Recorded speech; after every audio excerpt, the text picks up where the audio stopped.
స్వధర్మమపి చావేక్ష్య న వికంపితుమర్హసి ధర్మ్యాద్ధియుద్ధా శ్రేయోన్యత్ క్షత్రియస్య న విద్యతే. భావము: అంతేగాక స్వధర్మమును బట్టియు నీవు భయపడనక్కరలేదు.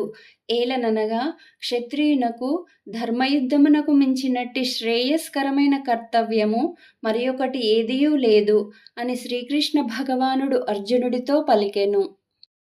యదృచ్ఛయా చోపపన్నం స్వర్గద్వారమపావృతం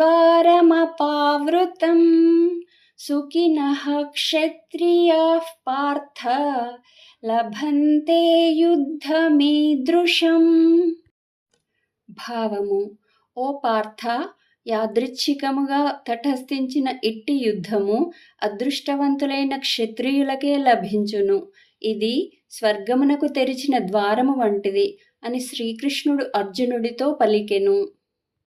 అథ చేత్వమిమం ధర్మ్యం సంగ్రామం న కరిష్యసి తతః స్వధర్మం కీర్తించ హిత్వా పాపమవాప్స్యసి. భావము: ఈ యుద్ధము నీకు ధర్మబద్ధము. ఒకవేళ నీవు దీనిని ఆచరింపకున్నచో నీ స్వధర్మము నుండి పారిపోయిన వాడవు అవుదువు. దానివలన కీర్తిని కోల్పోవుదువు.